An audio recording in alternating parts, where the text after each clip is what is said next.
Um podcast Companhia das Letras.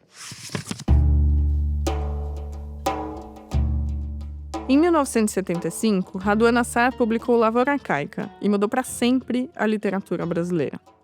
Foi um livro que apareceu como uma ruptura. No auge da ditadura, quando a ficção se inclinava para cidades ou para a violência urbana, ele escreveu uma história rural, meio bíblica e até febril. Uma história que dialoga com a cultura árabe e as escrituras sagradas. Uma parábola sobre fuga, desejo e o peso insuportável da ordem familiar. Um livro que, se você ainda não leu, eu recomendo fortemente que o faça. E se já leu, vale a releitura. Bom, 3 anos depois, em 1978, Raduan lançou a novela Um Copo de Cólera. Menos de 100 páginas. Ainda no ambiente rural, ele narra uma violenta briga de casal. E pronto. No início dos anos 80, o escritor anunciou que estava saindo de cena. Numa entrevista para a Folha de São Paulo, disse assim: "Minha cabeça hoje fervilha com outras coisas. Ando às voltas com a agricultura e pecuária, procurando me enfronhar sobre tratores, implementos, formação de pastos, tipos de capim, braquiária, pangola, setária, umidícola." Raduan Nassar trocou a literatura pela agricultura. Em 1997, ele ainda voltou para as letras ao publicar Menina Caminho, uma coletânea de contos que, na verdade, tinham sido escritos ainda nos anos 60 e 70. E fim, e mistério. Com não mais de 280 páginas de literatura impressas no total, Raduan alcançou um lugar raríssimo na cultura, o de escritor indispensável com uma obra mínima. Desde os anos 80, Raduan se dedicou ao trabalho na fazenda Lagoa do Sino, que comprou no interior de São Paulo, no município de Buri. Passou quase 30 anos se dedicando ao plantio de arroz, soja e milho. É verdade que o filme de Lavoura Arcaica, dirigido por Luiz Fernando Carvalho em 2001 e estrelado por Selton Mello, renovou o interesse pela obra do escritor. Mas aí ele continua em silêncio. Raduan nunca dá entrevistas, não frequenta eventos literários e culturais. Nada. Por que tão poucas palavras? Então, quando essa história do escritor que virou agricultor parecia ter chegado ao fim, Raduan fez outro gesto radical. Em 2010, doou a fazenda inteira para a Universidade Federal de São Carlos para a criação de um campus rural. Abriu mão da maior parte da sua riqueza. Hoje, quase com 90 anos de idade, que completa em novembro, Raduan permanece fiel ao seu estilo, avesso à ostentação. Quando em 2012 a revista Piauí contou a história do Raduan agricultor e da doação da fazenda, ele respondeu assim ao pedido de entrevista feito pelo repórter Rafael Cariello. "Aqui entre nós, falando baixinho, prefiro o silêncio." Um silêncio que, quanto mais o tempo passa, fica mais eloquente e faz a obra ressoar mais alto. Meio século depois, Lavoura Arcaica continua um livro vivo que levanta perguntas sobre o corpo, a terra, a família, a violência, o tempo. Continua um livro muito bom de ler pelo simples prazer da boa literatura. E é por isso que hoje a Rádio Companhia traz um episódio especial dedicado a essa obra e a esse autor. Que mistério tem Raduan? Para esse episódio de homenagem, a gente reuniu 5 convidados especiais que têm uma relação profunda com o escritor e seus livros. Os autores Milton Ratum e Andrea Del Fuego, o cineasta Luiz Fernando Carvalho, que fez a belíssima adaptação do livro para o cinema, e os críticos e professores Davi Arrigucci Jr. e Samuel Titã. Eles nos ajudam a revisitar essas páginas e a entender por que seguem tão atuais. Eu sou Stephanie Rock e essa é a Rádio Companhia, o podcast que respeita a sua inteligência e alimenta seu amor pelos livros. Para começar, a gente ouviu o crítico, tradutor e professor da USP Samuel Titã sobre Menina Caminho, livro de contos que às vezes fica à sombra de Lavoura Arcaica e Um Copo de Cólera, mas que, como revela Samuel, é o fim e o começo da diminuta obra de Raduan. Menina Caminho é o terceiro livro publicado por Raduan Nassar depois de Lavoura Arcaica e Um Copo de Cólera, nessa ordem. É também o mais curto, e essas poucas páginas do livro, que saiu em 97, pela primeira vez, dizem muito sobre uma espécie de economia, de concisão, eu diria até de compressão narrativa que chega aqui a um máximo, né? É como se na passagem de Lavoura Arcaica para Um Copo de Cólera, para Menina Caminho, o Raduan Nassar fosse levando mais e mais a sério aquela frase do Flaubert, segundo a qual a literatura é a arte dos sacrifícios. Ele vai deixando muito do que faz o sabor de Lavoura Arcaica, ele vai deixando muito do que também torna tão distintiva a leitura de Um Copo de Cólera para ficar com uma espécie de mínimo. E quando eu digo mínimo, e quando eu falo de compressão, eu falo justamente de uma espécie de capacidade de embutir, de concentrar em poucos personagens, em poucas peripécias, um poder de explosão, de conflito, de revelação, de descoberta, tudo junto, né, que nos outros livros toma mais páginas e se faz por outros caminhos. Aqui é uma espécie de compressão que é prenúncio de explosão, né? Quando a gente começa a acompanhar o périplo, né, dessa menina sem nome, que é a heroína da narrativa, a gente não sabe muito bem para onde vai, as coisas parecem, pelo menos de início, se dá a esmo, ao sabor do acaso, e aos poucos a gente vai se dando conta de que tudo ali vai preparando as páginas finais, que são tão lancinantes e são tão bonitas como as melhores páginas de Lavoura Arcaica e de Um Copo de Cólera. Então, lendo assim na sequência, e na sequência justamente em que foram publicados, a gente fica com a impressão disso, né? De um aprendizado da economia, de um aprendizado da concisão e de uma capacidade que vai se refinando, né?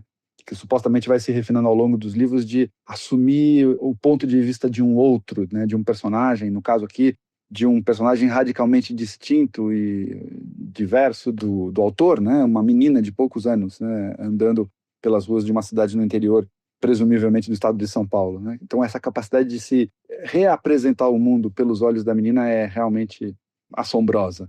Mas também é assombroso lembrar que, ao contrário do que as aparências sugerem, não se trata aqui de uma progressiva depuração, de uma progressiva concisão crescente, né, dos procedimentos e da escrita do Raduan Nassar, porque a verdade é que A Menina Caminho, essa novelinha, né, que dá título ao livro inteiro, ela não é a terceira das obras que o Raduan concebeu e escreveu.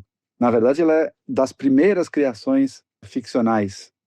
Ela foi escrita, diz aqui a orelha da edição da Companhia das Letras, no começo dos anos 60, portanto, muito antes da estreia do Raduan com Lavoura Arcaica, lá no miolo dos anos 70. O que dá um curto-circuito na cabeça da gente, porque é como se a concisão estivesse no começo e no fim. É como se essas grandes florações que são Lavoura Arcaica e Um Copo de Cólera, ao mesmo tempo derivassem e conduzissem a essa concisão extrema de Menina a Caminho, né? Como se, para lembrar aquele verso tão bonito do T.S. Eliot, no meu começo está meu fim, né? E depois, verso esse invertido, né? No meu fim está o meu começo. Algo aqui parece ir nessa direção e confirmar essa intuição do grande poeta.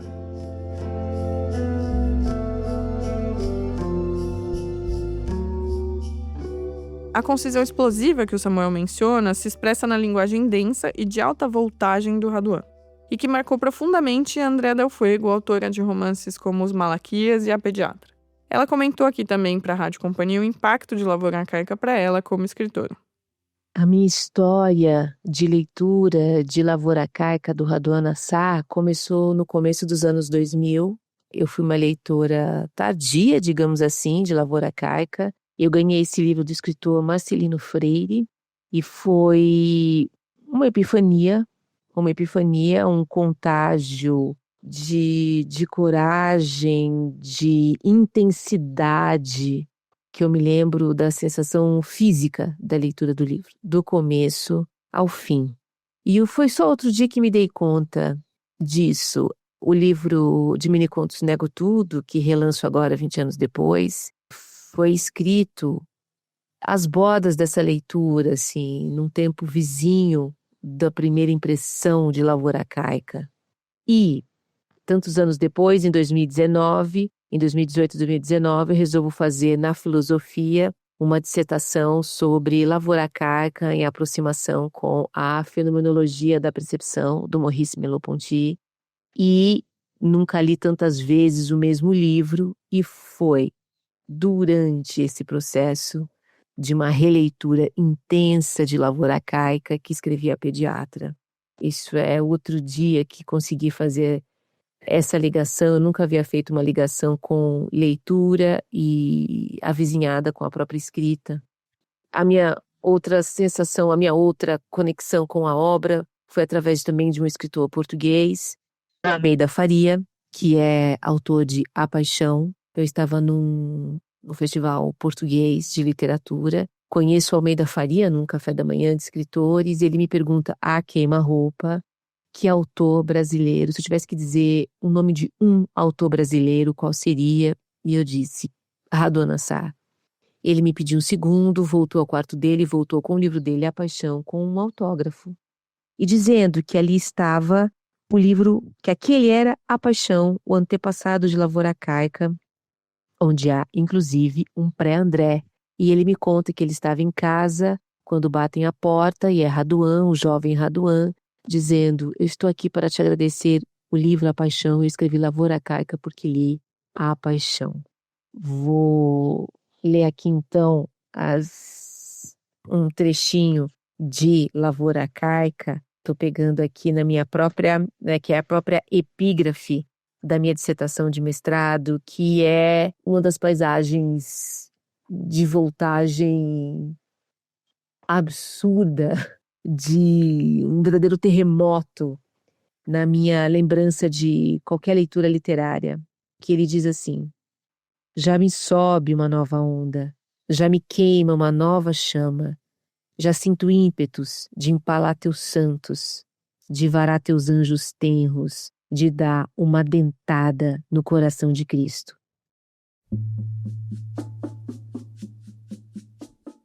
Se você gosta de ouvir histórias, vai adorar saber que a Companhia das Letras tem um catálogo gigante de audiobooks. São mais de 400 títulos para todos os gostos. Ficção, não ficção, clássicos, sempre com vozes incríveis narrando grandes livros. Você encontra os audiobooks da companhia nas principais plataformas: Audible, Skilo, Google Play Livros, Apple e na livraria Martins Fontes. Confira o catálogo completo em www.companhiadasletras.com.br/audiobooks. Alimente seu amor pelos livros, também em áudio. Boa escuta! Bom, continuando essa homenagem, conversei também com o crítico e professor Davi Arrigucci Jr., que com muita gentileza me recebeu na casa dele para contar um pouco sobre tanto a relação que ele tem com Radwan quanto com Lavoura Arcaica, que ele gentilmente releu só para dar esse depoimento para a gente. Primeiro, ele falou sobre um aspecto muito interessante de Lavoura Arcaica, que se trata de um romance da terra, do chão, e que mergulha na memória familiar. Eu creio que o Radwan teve uma intuição muito profunda da matéria que ele tratava, que depende muito justamente do que ele chamou, a certa altura, de livrão da vida, do vivido, propriamente dito, né?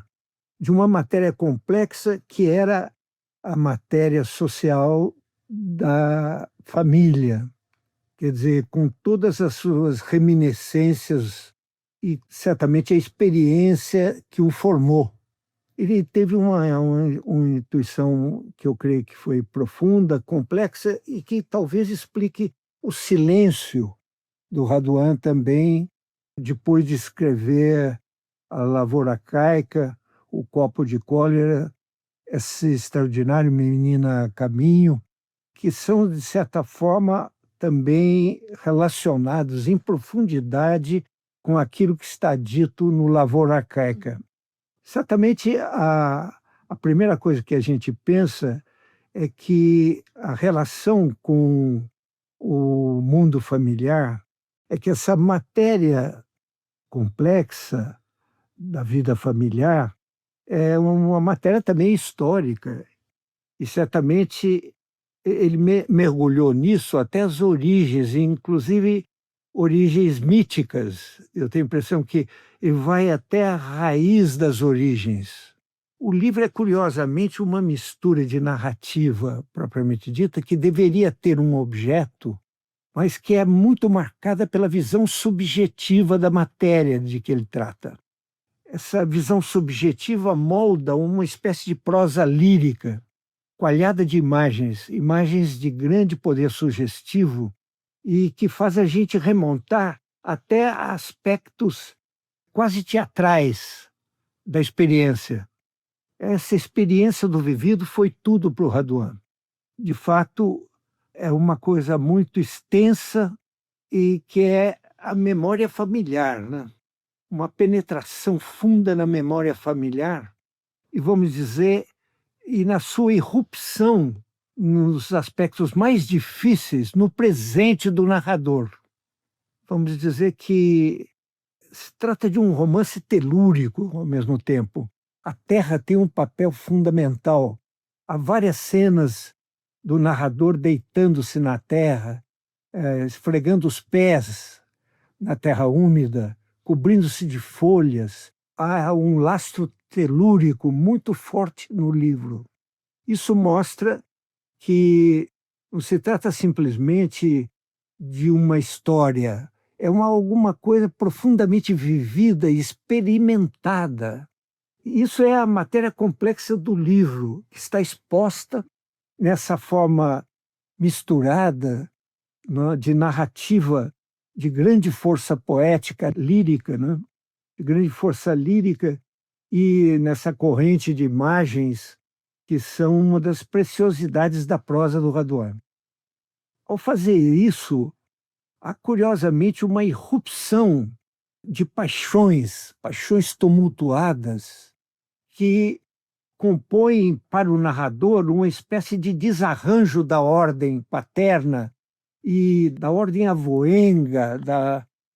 O bisavô também entra na história como um dos herdeiros dessa tradição pacificadora, lastreada de paciência, mas o narrador vive isso com outros olhos, como se tomado por um anjo do mal, um contraditor básico dessa experiência herdada.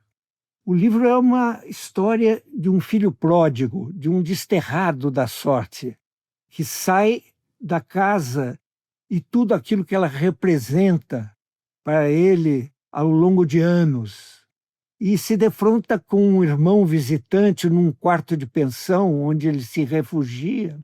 E desse diálogo longo e doloroso aparece um motivo temático que é que o irmão representa de forma clara o retorno à casa, a tentativa de volta à casa. O irmão é um representante do pai que tenta levar de volta o filho pródigo.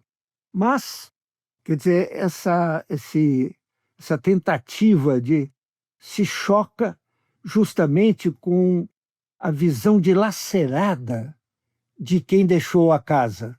Vamos dizer que a volta impossível à casa é um dos pontos fundamentais, com tudo que isto representa: a ordem paterna, o mundo da paciência, o mundo do tempo, que é o tempo da lavoura, o tempo da terra. Quer dizer, e o narrador quer se livrar disso imbuído de uma visão agora que é uma visão dionisíaca, de ruptura da ordem apolínea que o pai impõe. Quer dizer, trata-se de uma coisa muito funda e complexa, porque envolve a nossa tradição ocidental, que é histórica e que é também não histórica, é mítica, que é a história um pouco do nosso teatro também.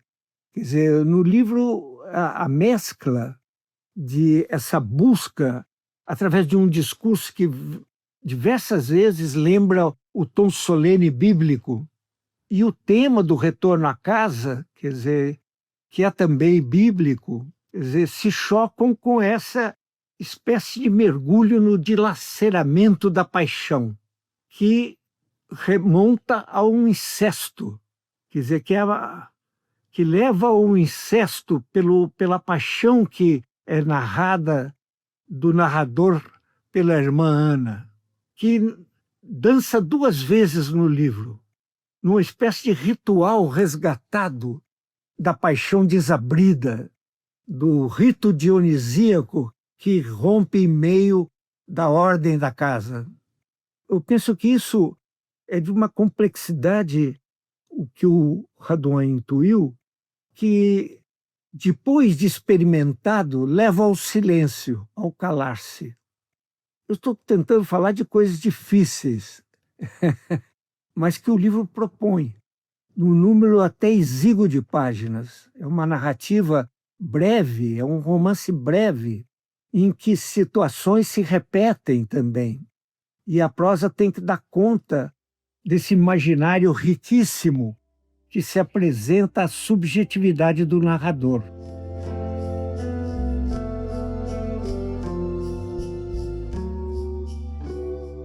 A nossa conversa, que foi muito interessante, despertou vários assuntos diferentes. E uma das coisas que me deixou mais curiosa é justamente sobre Lavoura Arcaica ter sido publicado em plena ditadura militar. Será que pode ser lido como um livro político? Foi o que eu perguntei para ele. O lado político, eu não creio que esteja no horizonte do livro diretamente. O que tem é que a matéria do livro, talvez naquele momento de tanta opressão, nós estávamos saindo do governo Médici, que foi um momento mais duro da repressão, e o tema do Raduan era justamente como libertar-se de um passado que agrilhoa, que prende, que destrói toda a tentativa de vida diferente, né? Para o grande e mais recente imortal da nossa Academia Brasileira de Letras, Milton Ratum, eu fiz uma pergunta inevitável. Por que alguns escritores param de escrever?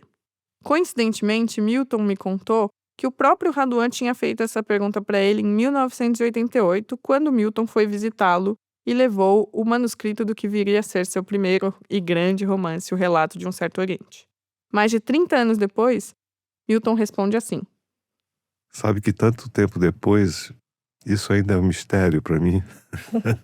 Ele mesmo uma vez falou para mim que, no momento posterior, ele disse, não, é que a fonte secou. Eu já não tenho muita coisa, já não tenho mais nada a dizer. Mas ele escreveu ainda, ou pelo menos esboçou um conto, que eu acho que vai ser filmado, inclusive. E aí, sabe o que acontece? O tempo vai passando e escrever pede uma prática diária, né? Como dizia o Carpentier, o Alejo Carpentier, grande escritor cubano. Se você não escrever um pouco por dia, pelo menos meia hora, uma hora, você acaba ficando com uma anquilose mental, né? Mas eu acredito nisso, eu acredito que vários escritores e escritoras não têm mais nada a dizer. E parar de escrever, eu acho que é um ato de extrema coragem. Publicar também, mas também não publicar é corajoso, né? Porque você está sendo muito honesto, sabe, com teus sentimentos, até mesmo com essa decisão de parar, de não escrever qualquer coisa. Porque se for para escrever qualquer coisa, escrever abobrinha, também é melhor não escrever, né? Então eu acho que o Raduan não é um único caso, né? Há muitos casos de escritores e escritoras que interromperam, não quiseram mais continuar.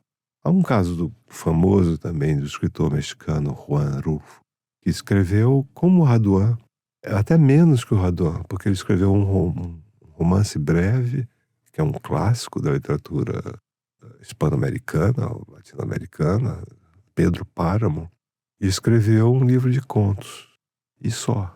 E, bom, ele era um fotógrafo e tal. E o Raduan também escreveu muito pouco, né? Publicou muito pouco. Mas eu acho que as obras, os 3 livros que ele publicou são preciosos.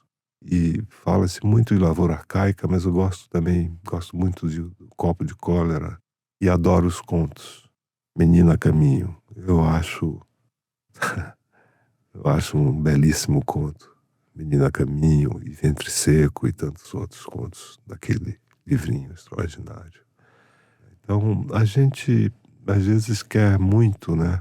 Mas a literatura, vamos dizer, ela não se mede nunca pela quantidade.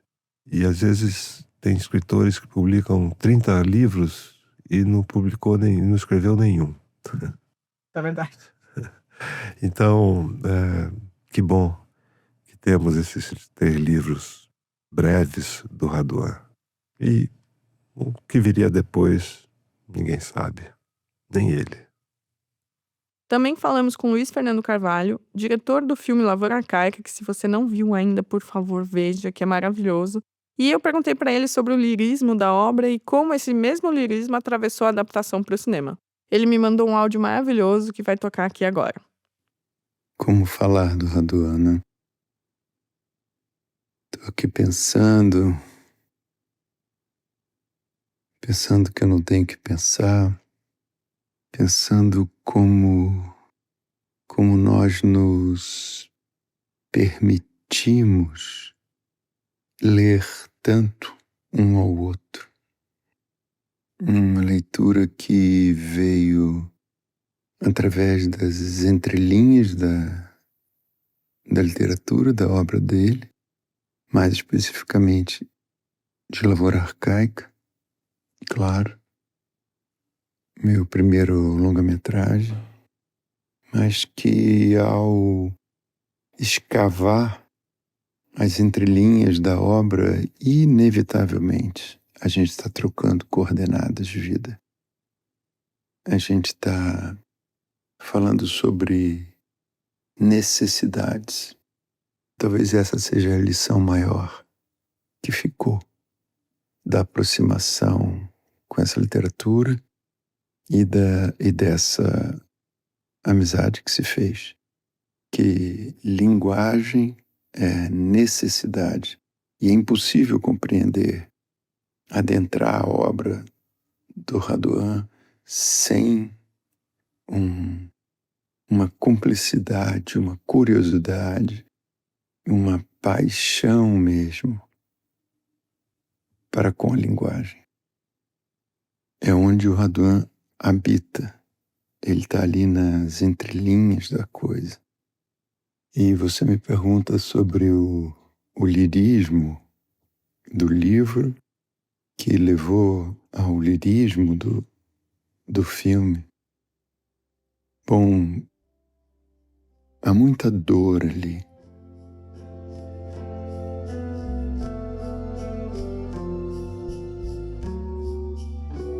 O episódio de hoje, infelizmente, não tem momento bastidor, mas ele tem uma coisa ainda mais especial. Um registro que eu consegui coletar na casa de Davi Arrigucci Jr., dele lendo o 6º capítulo de Lavoura Arcaica.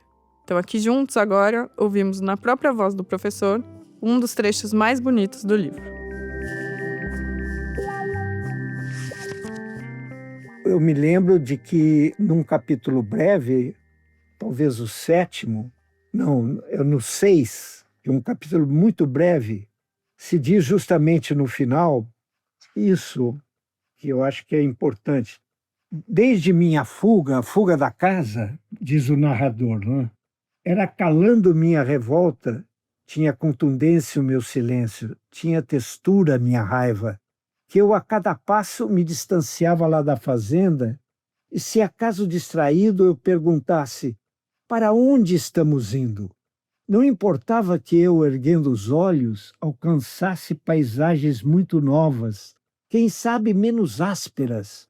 Não importava que eu, caminhando, me conduzisse para regiões cada vez mais afastadas, pois haveria de ouvir claramente de meus anseios um juízo rígido. Era um cascalho, um osso rigoroso, desprovido de qualquer dúvida. Estamos indo sempre para casa.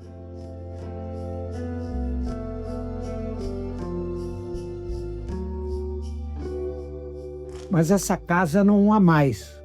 O livro tem uma primeira parte que se chama A Partida e uma segunda parte que se chama O Retorno.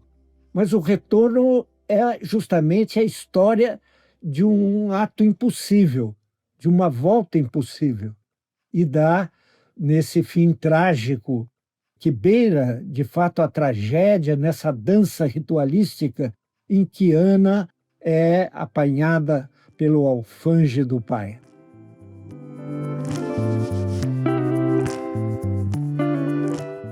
Bom, e assim a gente vai encerrando esse episódio.